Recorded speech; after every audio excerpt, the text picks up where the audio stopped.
long before the sun rose for the first time, before the moon cast its silver glow, and before the stars twinkled in the endless sky.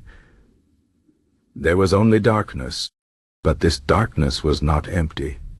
Within it lived a being so vast and ancient that his body stretched farther than thought could reach. His name was Ymir, the first giant.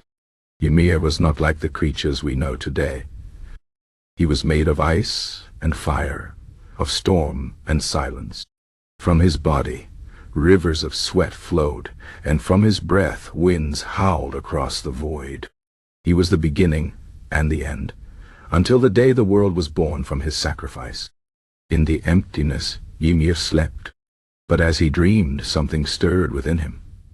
From his flesh, new beings emerged. The first were the giants, his children, born of his own blood. They roamed the darkness, as vast and wild as their father. But Ymir was not alone for long. Another force awoke, the gods. From the melting ice of Ymir's body, a shape formed. Buri, the first of the gods, stepped into existence. His son, Bor, took a giantess as his wife, and from them came 3 mighty sons, Odin, Vili, and Vi. These brothers were strong and clever, and they looked upon Ymir with restless eyes. The giants grew in number, filling the void with chaos.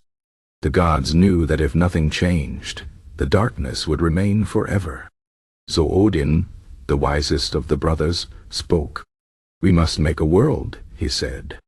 "But to do so, we must sacrifice the one who came first." The brothers knew what had to be done. They raised their weapons and struck Ymir down. The first giant fell, and from his body the world was shaped. His flesh became the earth, the mountains his bones, the soil his skin. His blood filled the oceans and rivers, and his skull was lifted high to form the sky. The gods took sparks from the realm of fire and placed them in the heavens, creating the sun, the moon, and the stars. But Ymir's death did not end all giants.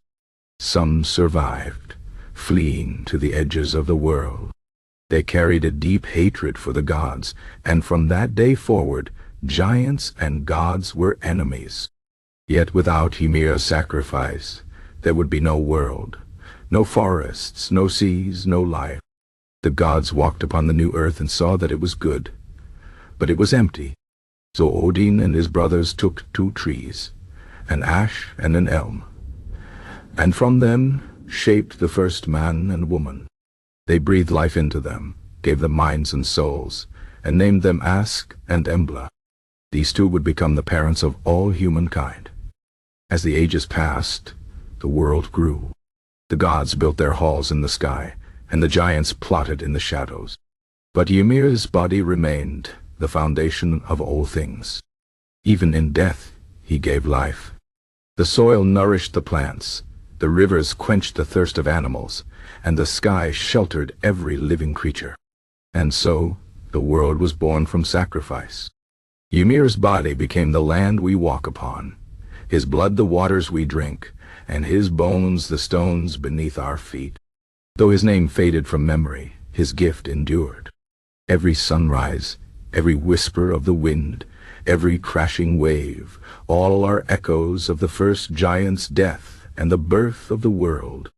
And if you listen closely, on quiet nights when the stars shine bright, you might still hear the ancient breath of Ymir, the one who gave everything so that life could begin.